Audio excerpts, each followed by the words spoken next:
Hey, Dustin, thanks for joining up with me here on Skype. Thanks for coming on, man. And for all you listeners out there, Dustin actually hooked up with me a couple months ago, was like, hey, do you mind if I interview you for like a YouTube video or something? And I was like, yeah, sure. And that was pretty cool. And kind of ever since, I've kind of wanted to return the favor. And so now we are, finally. It's been several months. And so guys, this is Dustin. He actually does the YouTube channel VideoGameSauce. It's an awesome video game channel. He does a lot of different types of videos. Some of my favorites recently are his full-on reviews. They are just... they're incredible. They're awesome. They're funny. They're well edited. It gets to the point in terms of what he thinks about the game, and it's good stuff. So, highly recommend you check out his channel if you haven't. But I don't wanna steal your thunder too much, Dustin. Is there anything you'd like to tell us about yourself? Maybe give us a little history. Maybe how you started making videos on YouTube, things like that. Yeah, I could. Also, first, thanks, man, for having me on it. I mean, our first interview, that was spectacular. It was very much fun, and thanks for the glowing review, by the way. As a guy who's so hard on himself in his reviews, it's nice to hear other people's thoughts. I know the feeling. I'm very anal when it comes to my videos, but anyway, my video game sauce came about because I had an old channel, One Up Mushroom, and that one flopped. And I mean, rightfully so, because when I started doing these video game reviews, I was very green, and had some growing pains. And originally that channel was mainly current gen consoles, Xbox 360 and things like that. And I just got really tired of it. And my passion has always been retro games, and I thought, well, why not do retro games, just do a retro game channel? And I thought, that's right, that's my love, that's my passion. I said, well, why wasn't I doing this in the first place? So and I've been growing a little bit, still I think I'm a bit green nowadays when it comes to putting the reviews together, but people seem to really like them, and the channel's growing a little bit, and it's a lot of fun. I mean, I love to review these games because I, genuinely love them. And I think you do too. I mean, I know you do, actually. I love the games, absolutely, but I inundate myself so much with making videos that I almost lose sight of that, actually a lot. Have you actually had that happen to you yet? What was the question? Sorry. No, I was talking about, you're like, you love the games too. I know. And I was like, yeah, but I get so busy just working on videos that becomes like the main hobby. And it's not even so much about playing games for me anymore. I'm so inundated with posting videos and stuff to other sites and working on banner images and things like that. Yeah, no, that's a fair question. I mean, yes, for a while I wanted to just sort of put up content, and I was really enjoying it. And then for a while I kind of wasn't, and I almost wanted to stop doing it for a while. So I had to take take a step back. And, now recently I've been doing more of the the scripted reviews, taking more time on my stuff. And and that's, over a period of a week or two. And then, in that respect, it's more fun for me to do. And then, and ultimately I'm more happy with what I put out, cause I mean, I can fart out videos all day long, but yeah, I mean, cause I like that I can pick apart one title and really give it, my genuine feelings on it. And I think that's now I really like how I'm doing it now, and it's a lot easier to do. As far as how I work, it's a lot easier instead of just churning out, video game reviews like it's butter, Yeah. Kind of like I do. I just I turn on the TV, record some footage and talk over it, and it's kind of crappy, but no, not at all. I've been a fan of your YouTube channel, YouTube channel for quite a long time, and honestly I think your video is one of the best I've seen on YouTube. And I don't know how many countless times on my videos I said, go check out Austin, he's great. And I really believe that. There's a lot of people out there on YouTube, and there's a lot of people out there on YouTube. Yeah, and a lot of people. And I strive to be different, and I think in my videos I present myself as I really am instead of a character. Days of Thunder, a little different, but No, absolutely, Dustin. I mean, like when we were just chatting for like an hour before actually starting this interview, I mean, you're pretty much just like you are in your videos. I mean, it's awesome. And you're a down to earth dude, and you definitely convey that in your videos. And I think outside of that, you also have a lot of unique traits in terms of just your style, you know, and like the kind of music you play in the background. You sort of quickly fading to like random movie clips to drive home a point, and then going back, and then you got more like elevator music style playing. And then you got like the game music playing once you get into the game. It's just, you've got this very unique style that is just a lot of fun to watch. And it's, again, guys, I check out Dustin's channel, VideoGameSauce. It's great stuff. But Dustin, you say that you know, you've got these main reviews that you do. Is there any insight you'd like to give us or the listeners as to like maybe your process on doing these? How do you make them? How long does it take? Any specific, you know, things you want to talk about there? I always find sort of behind the scenes aspects of, you know, YouTube video creating to be kind of interesting, because everybody does things a little bit differently in their own way, and I think it's really interesting. Yeah.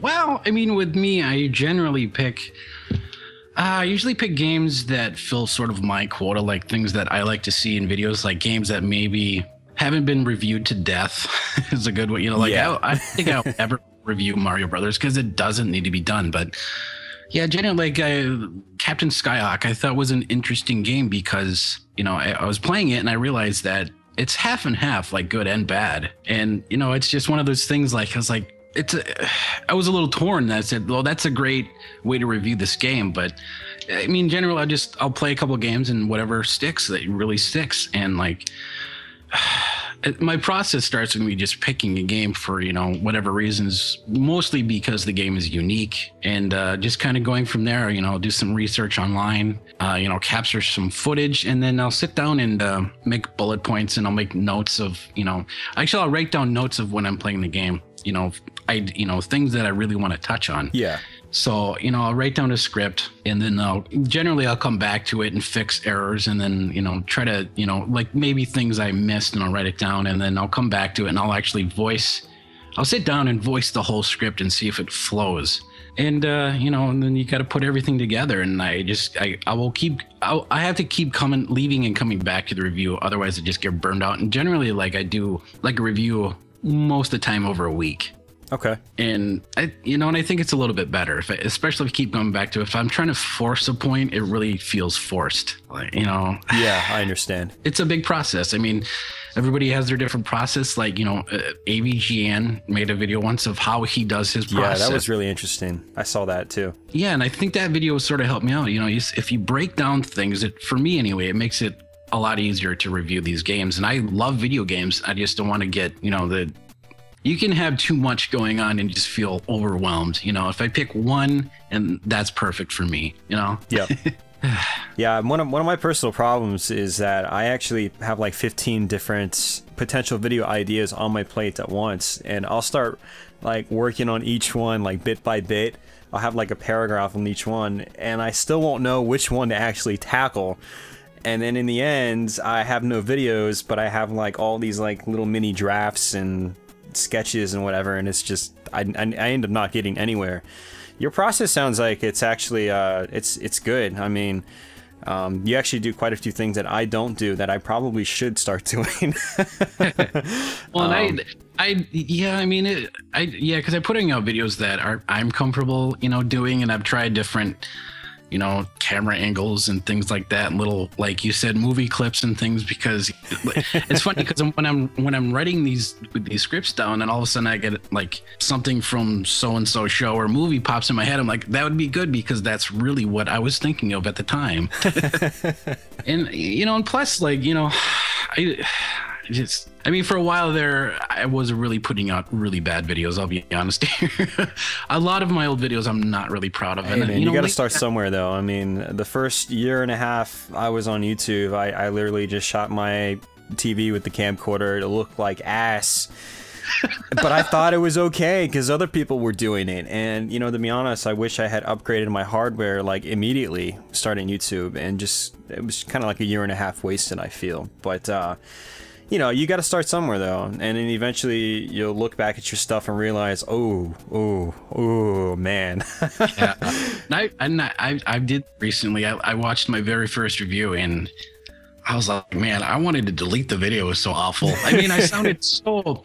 It was Adventure Island, and I sounded so bored. It's like, throw some excitement in there, you know. It's like, you know. But I think when I was doing it, I was just nervous, like, oh, this video game sauce, guys. Gee, I hope you like it. Bye. Yeah, I actually I deleted most of my older videos, but I actually purposely left my very first video from like October 2009. And when I load up the video, I'm just like, hi, this is my first video. And I kind of just leave it there as like to show kind of like how far I've come along with it, and you know, as a speaker and so forth, at you know how I've improved and such. So I think it's good to be able to refer back to those old things. But yeah, I completely understand the disappointment. Well, I mean, with me, I mean, it took me a while to find myself, and you know, get used to speaking, and you know, yeah, it becomes more and more, especially for like anybody who's listening. You know, if you're a budding reviewer and, you know, you get a little disappointed, you will get disappointed. I mean, you get used to it, all that stuff, you know, putting videos together and speaking and everything. And I think you can, you know, I think you can verify that for me, Austin. It's absolutely. I mean, it's a process. It's a process, but, you know, as they say, practice makes perfect.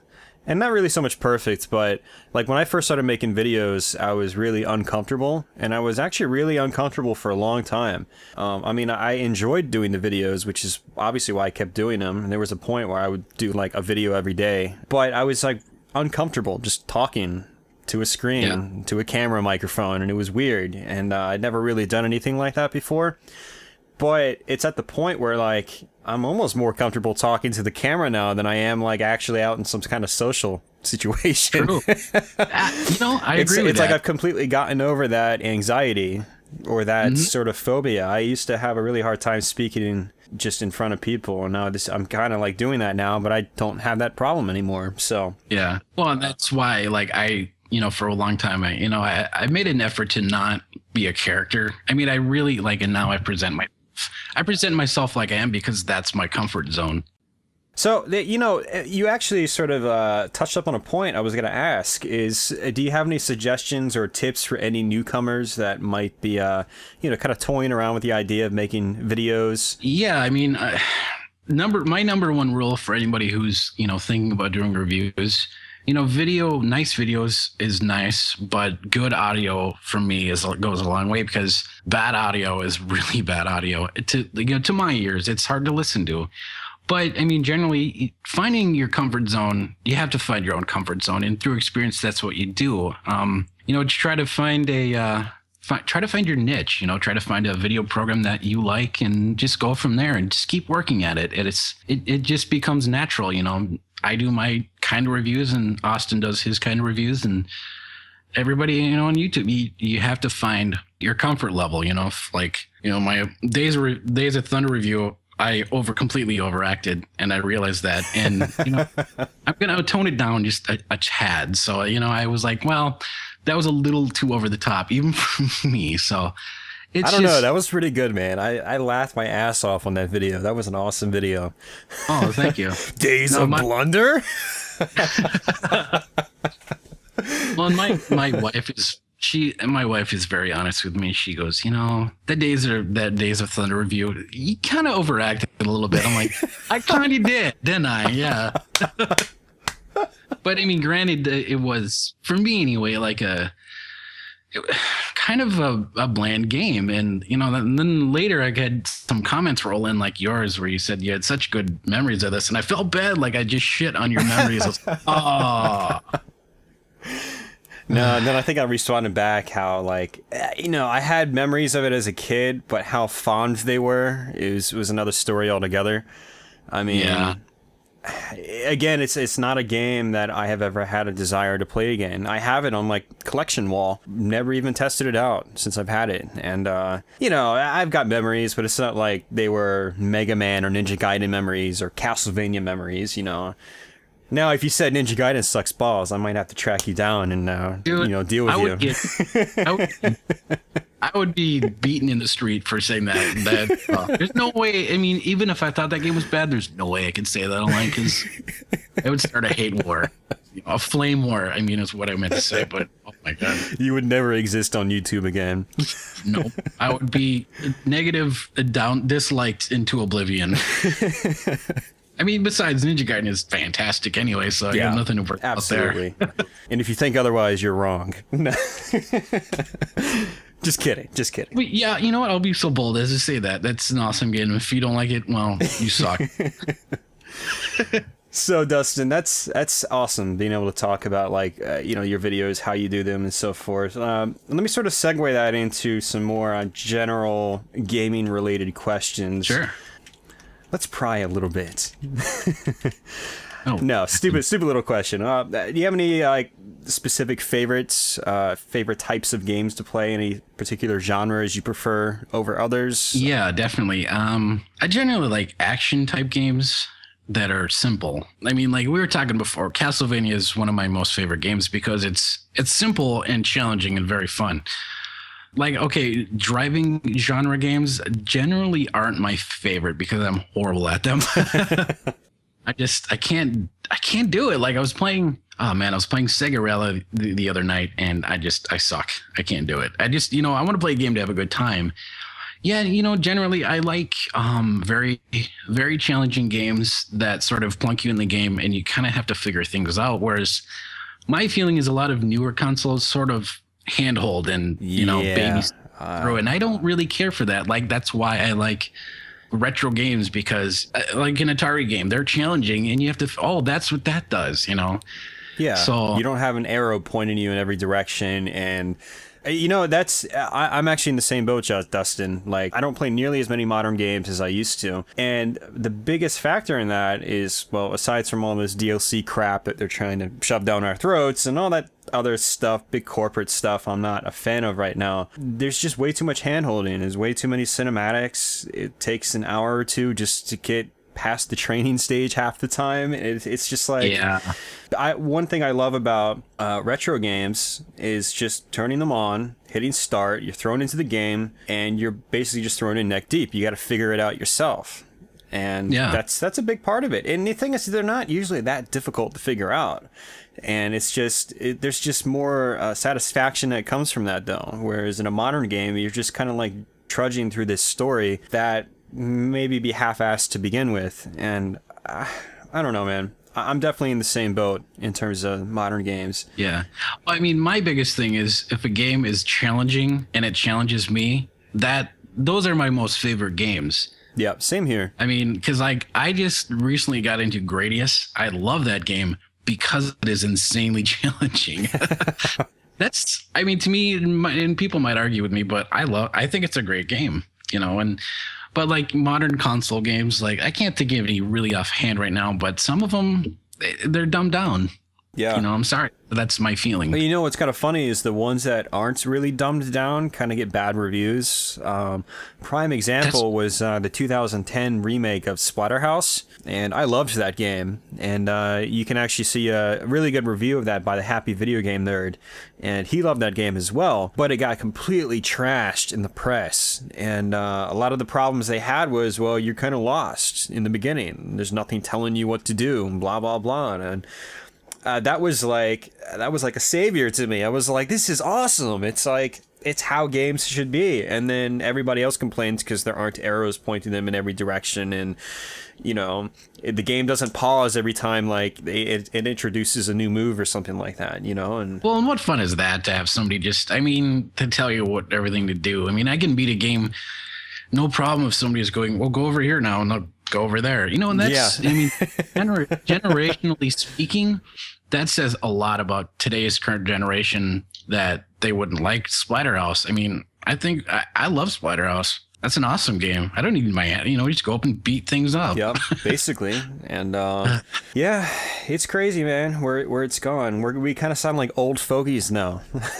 Well, yeah, it's true. I mean, at least the one thing I'm glad that they have done, in the last few years was they released like the newer Mega Man games, but like to make them Retro look like style. Yeah. yes, and they were insanely hard. And that to me is like, in my opinion, I think they're even harder than the original. No, they are definitely. I mean, like I can just breeze through the original 6 Mega Man games and most of the X games as well, but man, Mega Man 9 and Mega Man 10, they are no joke. They are tough games. I mean, I played the demo and I was just like blown away. I'm like, wow, this is really hard. I really like this game. So, Dustin, off the top of your head, Dustin, what would you say are your top 3 games of all time? Now, you don't have to think too hard about this. I don't know about you, but for me, my favorites are actually kind of fluctuating all the time because I've played so many games. But right now, what can you think of that could, qualify as, some of your favorite games of all time? And what makes them so great? What makes them so special to you? Or what makes them stand out to you? Well, I'm having problems thinking. There's got to be a third game, but my number one and 2 are neck and neck. But I mean, I've said time and time again on my channel that original Castlevania is my favorite game. Very nice. Just because it's simple and it's quite awesome actually. Yeah, I love that game. Number 2 was actually a current gen console game. It's BioShock, and nice. Yeah, and I love BioShock only because it's one of the first games I played in a while where I couldn't guess the storyline. At least I couldn't. And it blew me away, and the visuals and the storyline, everything about that game for me anyway was just, everything was romanticized, and I thought it was just brilliant. Yeah, same here. I actually played it a couple years late. When I did, oh man, it was awesome. And the second I finished it, I had to play through it again. I was like, I'm going through this again. And I don't do that with modern games, That's how good that game was. Yeah, that game spoke volumes to me, and I love that game. Otherwise, I think I played a lot of Fallout 3. That's a pretty fantastic game in my opinion. That's, this big open world you can explore. Yeah. You can either, do the main quest or you can just go off and explore. And I was like, I had a lot of fun with that game. As far as retro ones, I'm really drawing a blank here. I mean, of course, there's Ninja Gaiden only because it kicks my ass so hard.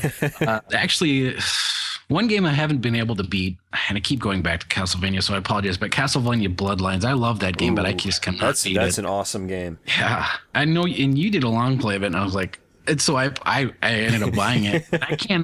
I can't beat it because I hit a point where I just get frustrated, and I'm like, yeah, well, I mean, it's got that classic Castlevania style gameplay where it's not impossible, but it is challenging at first, and it's just, you got to keep practicing it. And I don't know if I've ever told you before, but Castlevania is probably my absolute favorite overarching video game series as a whole. There aren't that many video game franchises that, were around back when I was a kid and that are still around today and still kicking in a good way. Most of them have been driven into the ground in bad ways, like Mega Man, things like that, or they just, my favorite franchises back in the day, they just, died in the 32-bit generation or something like that, or died with the Dreamcast, Like for you, like a retro game that you love, would you rather see the game die with a whimper instead of being oversaturated to death? I mean, I would. I would like, of course, if one of my favorite game franchises died, I'd be like, man, what could have been? But now knowing like Mega Man has just been done to death, I don't know. What are your thoughts on that? Oh man, that's a good question. Well, I think it really depends because I think remakes can and continuations can be really good if they're done right. Problem is a lot of times they're not done right. And like Splatterhouse, I thought, like the 2010 remake, I thought it was really good. It was a lot of fun. It captured a lot of what made the originals fun, but it kind of like brought it back into this 3D environment, and it was awesome. Panzer Dragoon. On the original Xbox, Panzer Dragoon Orta, follow up to the Saturn 32-bit, Panzer Dragoon series. Incredible game, one of the best games in the last 10 years, easy, in my opinion. I mean, those are kind of like examples of those franchises sort of done right. Mega Man, that's we both know that's been driven into the ground. I mean, there's been a lot of spin-offs. I mean, like the Mega Man Battle Network series. Mega Man X7 was a really bad experiment, and just the general milking them into the ground. Like the X series, for instance, I kind of lost interest after X4. I mean, X4 was incredible in my opinion, but X5 and X6 just, you could tell they were really trying to get this out in a quick manner. They were trying to make that buck instead of, letting it, boil for a year until it's completely done, and then releasing an awesome product. But no, Capcom, they've got to pump out 3 Mega Man games every year or something like that, See, there are some game franchises, though, that I kind of wish continued on. Like the Turrican series, I think they could have made some really badass, like, two-dimensional ones in the 32-bit days. We did recently get Gunlord on the Dreamcast and Neo Geo, etc., which is just like the old Turrican games. It was modeled directly after the Turrican games, you can tell. Actually, I think one of the guys that actually worked on the old Turrican soundtracks did the soundtrack for Gunlord, which is awesome. So it's like, it's Turrican, but, that's a series that would have been nice if it continued on. There are, there are some cases, though, where I kind of wish the series just died completely. It's one series in particular for me is Painkiller. It's a more modern series. It came out in 2004 on the PC, and it's a Doom-style first-person shooter. It's classic gameplay, just run and gun, get from point A to point B, go on to the next stage, fight a big boss after every few stages. It's awesome. And the first 2 games were just incredible. I still love going back to play them, and the game's been out for almost 10 years now. The original studio that did that ended up getting bought by Epic Games, and so they basically stopped working on the Painkiller series. However, the original publisher still had the rights to the series, and they were basically pitching it out to like other developers to make further sequels. And there's been 3 or 4 different Painkillers since, and they have all just sucked. They've been terrible. And it's just like, the original game and its expansion pack was so incredible, and it's still awesome. It's like, this is like, the evolution of the old classic run and gun first person shooter. Doom, Doom, Quake, stuff like that. And it's still awesome. And I don't know, man. I kind of wish that it just died with the first 2 games. I mean, just knowing where it ended up. Yeah, that was kind of a fun question. See what I did there? Turn the tables. No reason. Let me ask you, Dustin. Do you do any kind of game collecting, or do you just buy games that kind of interest you, or maybe a little bit of both? I collect. Yes, I do collect quite a few games. I'm an equal opportunity collector. Like, I collect for pretty much everything. Up to a point with newer consoles. Like, I just started collecting barely for the Wii, but most of my collection is what I would consider retro or classic games. Pretty much anything from the PlayStation 2 on down, I collect. And for a while, like when I first started collecting and I had VideoGameSauce, when I first started it, I would just pick up anything. Like if a Super Nintendo game was $1 just because I wanted, just to have a collection, I would just pick up just heaps of just dog shit. And Me it too. hasn't been, and it hasn't been until recently I've been very picky when it comes to games, because now I have the collection. I just didn't want to like have 4 shelves of just garbage, or 3. I have 3 bookcases full of just half bad games and half really good games. So because now that I'm picking up a lot of good stuff, I find deals all the time. Like lately I've been collecting a lot of PlayStation and PlayStation 2 games at like everywhere I go, because they're just super cheap, because I think that PlayStation 2 in general really is still too fresh, and it hasn't hit that retro feel to it. Whereas I don't think it's going to for a while, honestly. And PlayStation, I think, kind of has, because I've noticed a lot of PlayStation 1 titles have become more expensive. Yeah. In the last years. So I've been picking up quite a lot of those. I have the Nintendo, Super Nintendo, the Genesis, the Mega Drive, ColecoVision, Atari, GameCube, Xbox, Wii. I collect for everything. If I see a title of a game that is really unique or speaks to me, I will most likely pick it up, especially if it's a good deal. Like lately I picked up this game called Fanavision because it looks so strange and I'd never heard of it. And it was, it's at box. So, if it's horrible, then, no big loss. And so I generally pick up games now that are either like games that I've wanted to own for a while, or they just kind of look weird, because it's perfect for like my channel, because generally I just try to do stuff that other people maybe haven't done. I like Fanavision a lot, by the way. Okay. It's a really fun puzzle game. It's kind of underrated, in my opinion. It is pretty unique game. And once you figure out how it plays, you're like, and it clicks in your head. You're like, oh, okay. And it's pretty cool. The graphics are good for a launch PS2 title, and it's not too stressful. You just kind of sit back, relax, and play it. And it's got some cool visuals and good sounds, you know? So yeah, when I picked it up, it said Fanavision, and the box has a fireworks or something on it. It's fireworks. And I'm like, what is it? Because when I first saw it, I thought it had something to do. I thought it was a ColecoVision collection. And then I flipped it. Fantavision, the ColecoVision collection.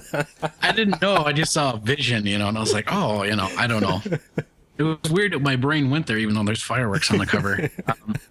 So I flip it around and I'm reading, and I'm like, wow, this game is kind of strange, but I like it. And I popped it in, and the first, the intro is just weird because it's real live, it's live action. Yeah, people. The intro, it's got these kids and parents dressed up as if they were from the 50s. And it's just so out of place. And when you get into the game itself, it has nothing to do with the intro. It's just it's so weird. There's nothing to do with anything. And I really like games like that. They're just what, just games that are very unique and have a sense or a personality. Yeah. I love those types of games, and Fanavision is one of them. Yeah, I love a good quirky game, and especially when the gameplay is good, it catches you off guard. There's something kind of refreshing about that. Your normal hardcore gamer would be like, oh, that's gay, I'm turn it off, whatever. And to me, I'm like, it's fresh, it's not Marines blowing away, guys in turbans for the 50th game in a row, it's those games have a personality, and for me it shows that people really put work into this game because they wanted to give it that feel. And I applaud games like that, even if they're horrible. I love it. It's if it has a personality. That's huge. I agree. Because there's a million games, like you said, where you just go around shooting people. I'm sure they put a lot into work into those games, but they're a dime a dozen. Yeah. There's a lot of those titles. Absolutely. And there's nothing wrong with them, but they are what they are. That's actually one thing I think that's really appealing to me personally about I've been recently getting back into the TurboGrafx and the PC Engine, is there's a lot of stuff that never came out over here that is very appealing to people like us, and they're also unique. The graphical styles can be quirky, or they'll have their own distinct style that you didn't really see elsewhere too much, and it's really, really refreshing. It's a little bit different sometimes, but it's still really refreshing. Well, yeah, and most of those are coming from overseas too. Yeah, which is a completely different world. Yep. So, and by the way, so jealous of your TurboGrafx collection. I just watched your pickups video and I was cringing, oh my god, that's so fantastic. Yeah, you won't be jealous at how far I'm in debt now, though. Oh, okay, well, fair enough. No, there's always two sides to the coin, but hey, I've got about 30 TurboGrafx and CD and PC Engine games now, and I'm having a blast with it. It's a fantastic system. I wish I had looked into more in the past. I've had it before, but I never spent a lot of time looking into what was out there for the system all that seriously, And now that I am, I'm like, holy shit, I completely missed out, and it's awesome. And then the whole fact that most of the good stuff in the system is Japan only, and that always adds an extra layer of awesomeness to it, because you're playing stuff that probably most people in America haven't been able to try before, and that's always a good feeling too. That was kind of the feeling I had when I was importing games from my Saturn a lot back in the day, because some of the Saturn's best games never came out in America, and so I'd import them, and that was always cool. So, but that actually kind of leads me into my next question, Dustin. You do obviously a little bit of collecting. But are there any particular gaming platforms that are kind of on your radar? Maybe something that piques your interest that maybe you aren't too educated about, but you do want to maybe try out or track down in the future? There's quite a lot of consoles, and namely, we were just talking about TurboGrafx. I've always wanted to get. I had a TurboGrafx back in the day, and now I want to get it back. Now watching your videos, my burning for wanting a TurboGrafx now is even worse. Because I had really fond memories of it. And, yeah, thanks for that, by the way. That was great. Just don't go broke buying it like I did. So jealous. Hopefully one day on eBay I'll find a eBay seller slipping and selling it for some dumbass price, but probably not gonna happen. There are still some deals on eBay. You have to look hard, but trust me, they do pop up. The only reason I found them is because I'm bored at work and I spend half my day each day looking at eBay auctions. They are out there though. You got to look though. So and I have found some eBay auctions that like blow my mind that I've actually won. Namely, I bought a lot of Sega Genesis games for just criminally cheap, and I felt like I made off like a bandit. So, no, going back to your question, I own the ColecoVision now. I was going to say Commodore 64. It's sort of piquing my interest, but I don't know what to buy for it. You know, it's like I know it's a computer that you can play games on, but if I'm online, I don't exactly know what to buy, you know, because there's quite a lot of stuff for Commodore 64. You know, that was actually piquing my interest as well. I talked about it on one of my podcast episodes in the last month or two. And my biggest thing with that, the C64, is like, if most of my games are going to be on tape or something like that, that's not really all that appealing to me. Because you got to let the tapes load, and they take a long time to load, and I'm like, I don't really have time for that right now. But I've got to look further into it, see what like disc options there are, things like that, and see about like copying games, because I have found a couple games that really interest me, but there's like nowhere to buy them anywhere. They're not on eBay, they're not, you know, so it's like a lot of the titles might be kind of hard to come by. So that's kind of a deterrent as well.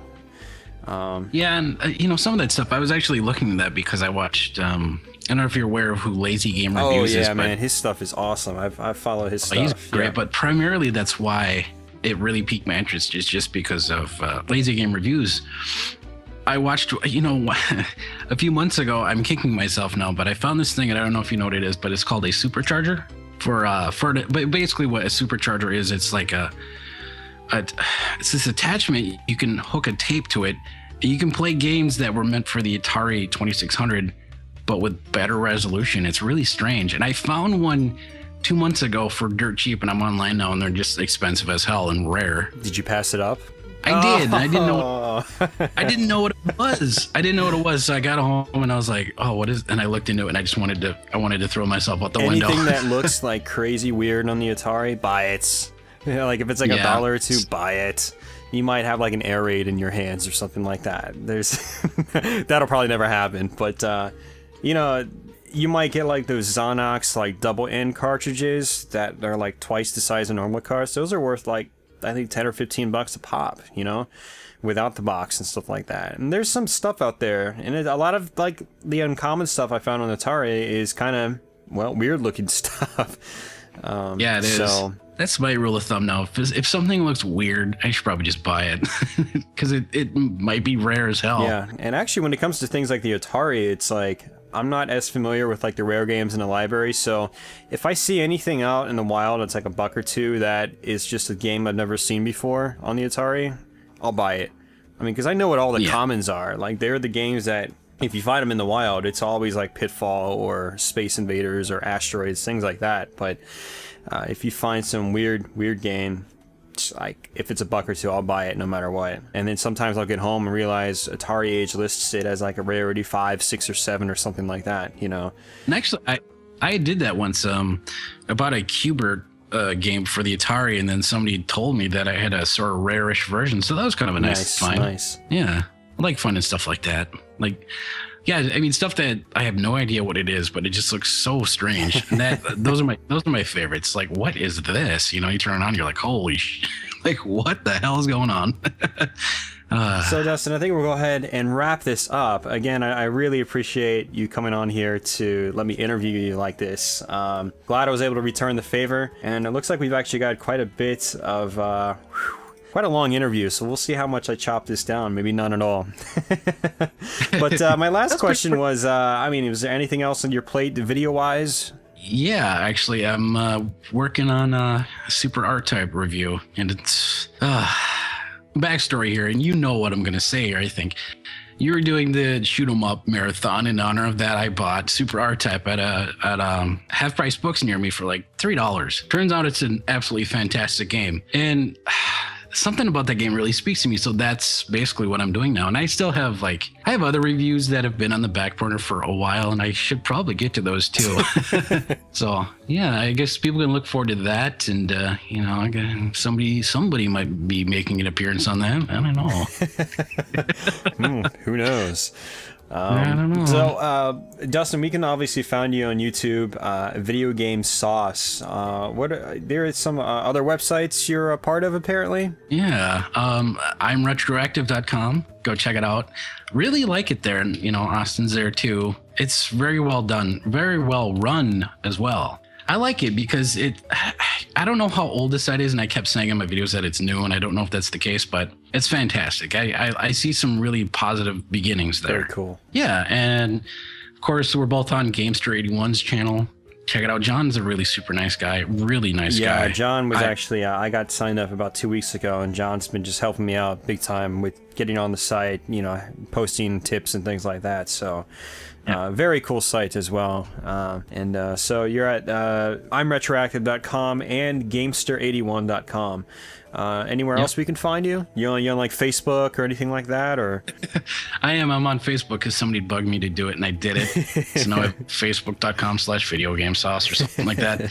And I'm also on Blip. I kind of like Blip a little bit more than YouTube, but that's just my opinion. Yeah, have you found that you get like comments there on Blip? It seems like a kind of a ghost town for me in terms of like video game videos. Anyway, I post on Blip, and I really don't get too many comments, but I notice I get far more views on Blip than I do on YouTube, which is really strange. Really? Like no comments, but a lot of views. Yeah, it's really weird. That's interesting. Yeah, because I don't get that many views on Blip unless like I have a video that's featured on RetroWare and I have it embedded there. You know, like some of the old user submissions, I'll get a decent amount of views. But like a normal video I upload, like I did a test run, I uploaded a casual video to Blip just because, well, I was going to test out the waters. I wasn't planning on doing the casual videos at Blip, and I might have like 20 views on it or something like that. It's nothing special at all. So it's kind of like, I don't know. Well, with me, my Blip stuff, I usually generally post across like 3 different websites. So that's part of it. Oh, but yeah, definitely. Yeah, I get way less views on YouTube, but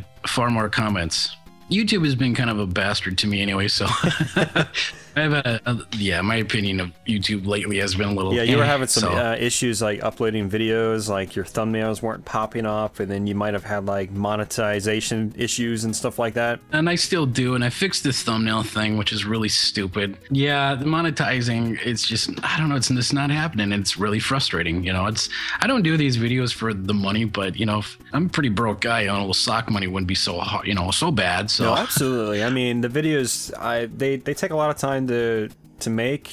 I mean, even really small videos take a long time to make, and it's a lot of effort. So I mean, the way I look at it is if something comes my way and I'm able to say put some money towards my hobby, you know, buy a game with some money, or put it towards that HD PVR I've been wanting for a while so I can record modern footage properly, that'd be nice. You know, it would definitely fuel the hobby a little bit. But yeah, that's basically it, guys. This is again Dustin, VideoGameSauce. Check out his stuff. He's got excellent reviews on his channel. He also does some other stuff. He's got some gaming music focused videos that he uploads where he sort of like does a preview of a bunch of like different musical tracks from various games. He did Teenage Mutant Ninja Turtles a little while back, which was awesome because I hadn't heard that music in a while. Even though I had the cartridge, I just haven't heard that music in a while. Good stuff, good stuff. So guys, check out his channel. I'll post all the links below to the sites he's at, including Facebook. And any last words, Dustin? Thanks for having me, man. I had a really good time. Awesome, man. Awesome. Well, it was a pleasure being able to interview you, Dustin, and I'll have this uploaded shortly. So take it easy, man. Take it easy.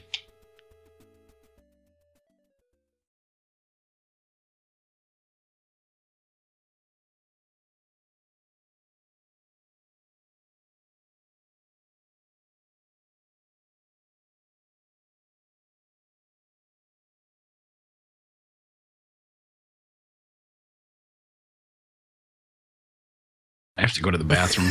I should leave that in there. You can. I probably would leave that in my videos too.